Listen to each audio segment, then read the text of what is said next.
नमस्कार, मैं रचना शर्मा चढ़ती कला टाइम टीवी देख रहे सभी दर्शकों का स्वागत करती हूं। आप देख रहे हैं उत्तर प्रदेश के विशेष समाचार। प्रधानमंत्री नरेंद्र मोदी आज लखनऊ के इंदिरा गांधी प्रतिष्ठान में आयोजित ग्राउंड ब्रेकिंग सेरेमनी में पहुंचे। पीएम मोदी ने आज ग्राउंड ब्रेकिंग सेरेमनी 3 का उद्घाटन किया। इस खास मौके पर उनके साथ देश के रक्षा मंत्री राजनाथ सिंह, प्रदेश के मुख्यमंत्री योगी आदित्यनाथ सहित प्रदेश के दोनों उप मुख्यमंत्री ब्रजेश पाठक एवं केशव प्रसाद मौर्य, औद्योगिक मंत्री नंद गोपाल नंदी, मुख्य सचिव दुर्गा शंकर मिश्र भी मौजूद रहे। वहीं ग्राउंड ब्रेकिंग सेरेमनी को संबोधित करते हुए पीएम मोदी ने कहा कि उत्तर प्रदेश की युवा शक्ति में वो सामर्थ्य है कि आपके सपने और संकल्पों की नई उड़ान, नई ऊंचाई देगा। और उत्तर प्रदेश के नौजवानों का परिश्रम, सामर्थ्य, समझ, समर्पण आपके सभी सपने, संकल्पों को सिद्ध करके रहेगा। उन्होंने कहा कि मैं काशी का सांसद हूँ, इसलिए इतना चाहूंगा कि कभी समय निकालकर मेरे काशी देख कर आइए। काशी बहुत बदल गई है। विश्व की ऐसी नगरी अपनी पुरातन सामर्थ्य के साथ नए रंग रूप में सज सकती है। ये उत्तर प्रदेश की ताकत का जीता जागता उदाहरण है। यूपी में 80,000 करोड़ रुपए से ज्यादा के निवेश से संबंधित समझौते यहाँ हुए हैं और ये रिकॉर्ड निवेश यूपी में रोजगार के हजारों नए अवसर बनाएगा। पीएम मोदी ने कहा कि ये भारत के साथ ही उत्तर प्रदेश की ग्रोथ स्टोरी को बढ़ाते हुए दिखता है और दुनिया आज जिस भरोसेमंद साथी को तलाश रही है, उस पर खरा उतरने का सामर्थ्य सिर्फ हमारे लोकतांत्रिक भारत के पास है। बता दें कि आज पीएम मोदी ने 80,000 करोड़ के 1,406 प्रोजेक्ट्स का शिलान्यास किया है। इन प्रोजेक्ट्स में कृषि, आईटी और इलेक्ट्रॉनिक्स, एमएसएमई, विनिर्माण, ऊर्जा, फार्मा, पर्यटन, रक्षा, एरोस्पेस, हथकरघा और कपड़ा आदि जैसे सेक्टर शामिल हैं। मैं सबसे पहले उत्तर प्रदेश के इस तृतीय ग्राउंड ब्रेकिंग सेरेमनी में आदरणीय प्रधानमंत्री जी का उत्तर प्रदेश की जनता की ओर से हृदय से स्वागत करता हूं, अभिनंदन करता हूं। मैं इस अवसर पर केंद्रीय मंत्री माननीय राजनाथ सिंह जी का, सभी केंद्रीय मंत्रियों और देश से आए हुए सभी हमारे प्रमुख उद्योगपतियों, निवेशकों और उद्यमियों का भी मैं हृदय से स्वागत करता हूं, अभिनंदन करता हूं। मित्रों, अभी आदरणीय प्रधानमंत्री जी के नेतृत्व में केंद्र सरकार के सफलता के 8 वर्ष पूरे हुए हैं। ये 8 वर्ष आजादी के अमृत महोत्सव वर्ष के अवसर पर भारत को विगत 8 वर्षों के दौरान जीवन के प्रत्येक क्षेत्र में जिन नई ऊंचाइयों को प्राप्त करने का अवसर प्राप्त हुआ है, उसकी सर्वत्र सराहना हुई है।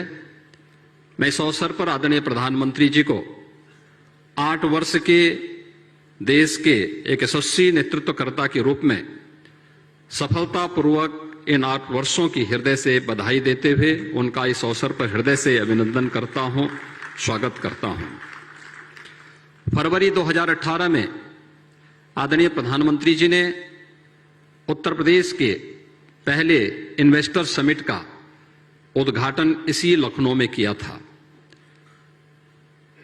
2018 के बाद अब तक 2018 में प्रथम इन्वेस्टर समिट के समय हमें 4,68,000 करोड़ रुपए के निवेश के प्रस्ताव प्राप्त हुए थे, जिन्हें विगत 5 वर्षों के दौरान जिनमें से 3 लाख करोड़ रुपए से अधिक के निवेश प्रस्ताव जमीनी धरातल पर हमें उतारने में मदद मिली।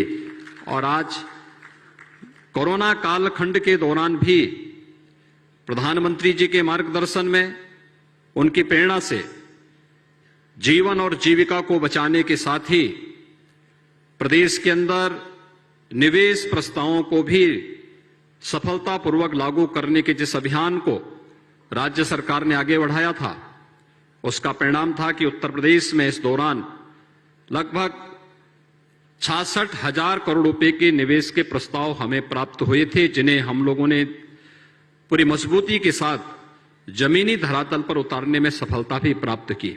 सबसे पहले तो मैं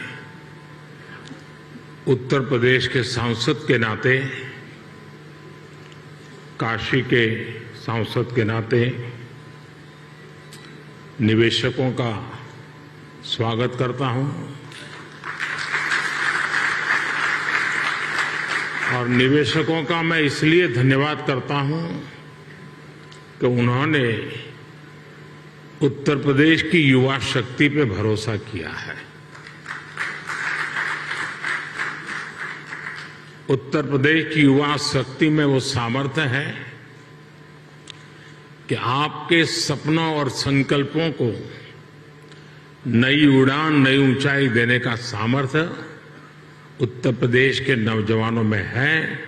और आप जिस संकल्प को लेकर के आए हैं, उत्तर प्रदेश के नौजवानों का परिश्रम, उनका पुरुषार्थ, उनका सामर्थ्य, उनकी समझ, उनका समर्पण आपके सभी सपने, संकल्पों को सिद्ध करके रहेगा, ये मैं आपको विश्वास दिलाता हूं। काशी का सांसद हूं, तो एक सांसद के नाते मैं ये लोभ छोड़ नहीं सकता हूं, मोह छोड़ नहीं सकता हूं। तो मैं इतना तो चाहूंगा कि आप लोग बहुत व्यस्त होते हैं, लेकिन कभी समय निकाल करके मेरी काशी देख के आइए। काशी बहुत बदली,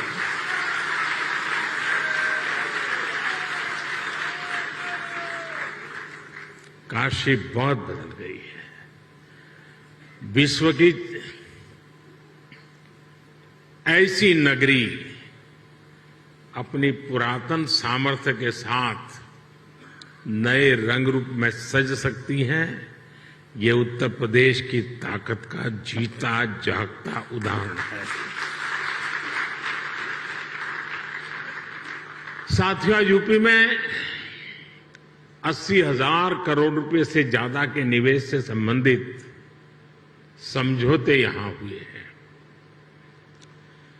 ये रिकॉर्ड निवेश यूपी में रोजगार के हजारों नए अवसर बनाएगा। ये भारत के साथ ही उत्तर प्रदेश की ग्रोथ स्टोरी पर बढ़ते विश्वास को दिखाता है। आज के इस आयोजन के लिए मैं यूपी के नौजवानों को विशेष बधाई दूंगा, क्योंकि इसका सबसे बड़ा लाभ यूपी के युवकों को, युवतियों को, हमारे नई पीढ़ी को होने वाला है। साथियों, इस समय हम अपनी आजादी के 75वें वर्ष का पर्व मना रहे हैं। आजादी का अमृत महोत्सव मना रहे हैं। ये समय अगले 25 वर्षों के लिए अमृत काल, नए संकल्प का काल, नए लक्ष्यों का काल और नए लक्ष्यों को प्राप्त करने के लिए सबका प्रयास के मंत्र को लेकर के परिश्रम की पराकाष्ठा करने का अमृत काल है। राष्ट्रपति रामनाथ कोविंद आज से 3 दिन के दौरे पर उत्तर प्रदेश की यात्रा पर हैं। राष्ट्रपति रामनाथ कोविंद का यह दौरा 6 जून तक चलेगा। इस दौरे के पहले दिन आज राष्ट्रपति कानपुर देहात में अपने पैतृक गांव प्रोक में रहेंगे, जहां वो एक जनसभा को भी संबोधित करने पहुंचे। बता दें कि राष्ट्रपति रामनाथ कोविंद हर साल अपने पैतृक गांव जाते हैं। इस बार उनका जनसभा को संबोधित करने का भी कार्यक्रम है। राष्ट्रपति रामनाथ कोविंद का ये 3 दिवसीय यूपी दौरा काफी अहम है। राष्ट्रपति 4 जून 2022 को कानपुर में merchant chamber of Uttar Pradesh के 90वें वर्ष के समारोह को संबोधित करेंगे। उसी दिन वे गोरखपुर में गीता प्रेस के शताब्दी समारोह में भी भाग लेंगे। राष्ट्रपति 5 जून 2022 को मगहर जाएंगे, जहां वे संत कबीरदास जी का श्रद्धा सुमन अर्पित करेंगे और संत कबीर अकादमी एवं अनुसंधान केंद्र तथा स्वदेश दर्शन योजना का उद्घाटन करेंगे। राष्ट्रपति रामनाथ कोविंद अपने दौरे के आखिरी दिन यानी कि 6 जून को उत्तर प्रदेश विधानमंडल के विशेष संयुक्त अधिवेशन को संबोधित करेंगे। इस दौरान यूपी के सभी विधायक और एमएलसी सदन में उपस्थित रहेंगे।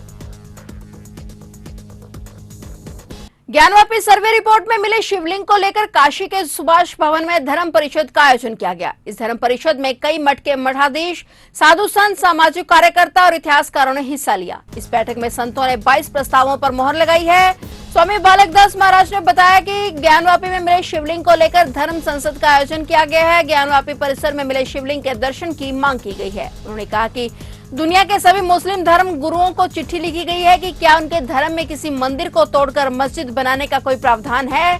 स्वामी ने बताया कि हिंदू धर्म ग्रंथ में काशी, मथुरा, अयोध्या का उल्लेख है, जबकि मुस्लिम सबसे बड़े तीर्थ स्थल मक्का में हिंदू को 25 किलोमीटर पहले से ही रोक लगा दी जाती है। ऐसे में मथुरा, अयोध्या, काशी जैसे हिंदुओं के धर्म स्थलों पर मुसलमानों पर भी रोक लगा देनी चाहिए। उन्होंने कहा कि ज्ञानव्यापी मंदिर में मिले स्वयंभू ज्योतिर्लिंग की पूजा और दर्शन की इजाजत की मांग की गई है। शिवलिंग के साथ छेड़छाड़ करने वालों के खिलाफ मुकदमा दर्ज किया जाना चाहिए। ज्ञानव्यापी परिसर में नमाज अदा करने से रोक लगाई जाए। ज्ञानव्यापी परिसर के निचले हिस्से को पूजा पाठ के लिए खोला जाए। 1991 के धर्मस्थल कानून को रद्द किया जाए। वहीं उन्होंने तंज कसते हुए कहा कि ओवैसी जैसे भड़काऊ बयान देने वाले लोगों पर केस दर्ज कर जेल भेजा जाए, जिससे देश में अशांति न फैले।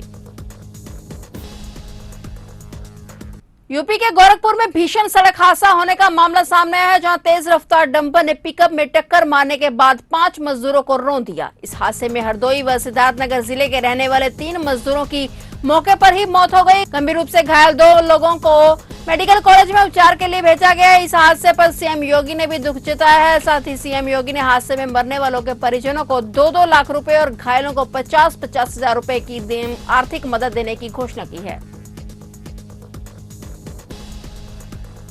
कश्मीर घाटी में टारगेट किलिंग की घटनाओं पर चिंता जताते हुए बहुजन समाज पार्टी अध्यक्ष मायावती ने केंद्र सरकार से दहशत का माहौल जल्द खत्म करने और दोषियों के खिलाफ सख्त कार्रवाई की मांग की है। उन्होंने कांग्रेस अध्यक्ष सोनिया गांधी के कोरोना पीड़ित होने पर भी संवेदना जताते हुए उनके शीघ्र ही स्वस्थ होने की कामना की है। मायावती ने शुक्रवार को ट्वीट किया कि जम्मू कश्मीर में आए दिन निर्दोष लोगों की हत्याएं हो रही हैं। अभी हाल ही में वहां राजस्थान के निवासी व बैंक मैनेजर की हुई हत्या अति दुखद व चिंतनीय थी। इससे वहीं दहशत का वातावरण व्याप्त है और केंद्र सरकार ऐसे दोषी तत्वों के विरुद्ध सख्त कार्रवाई करे। बीएसपी की यह मांग है। गौरतलब है कि हाल ही के दिनों में कश्मीर घाटी में धर्म विशेष के लोगों को निशाना बनाकर हत्या किए जाने की घटनाओं में इजाफा हुआ है। गुरुवार को सुबह एक बैंक मैनेजर की हत्या कर दी गई, जबकि शाम को एक प्रवासी श्रमिक की गोली मारी गई। और इसके अलावा एक अन्य ट्वीट में उन्होंने कहा कि कांग्रेस पार्टी की कार्यकारी अध्यक्ष श्रीमती सोनिया गांधी, जिनके कोरोना से पीड़ित हो जाने की खबर है, उनके अतिशीघ्र स्वस्थ होने के कुदरत से कामना करती हूँ।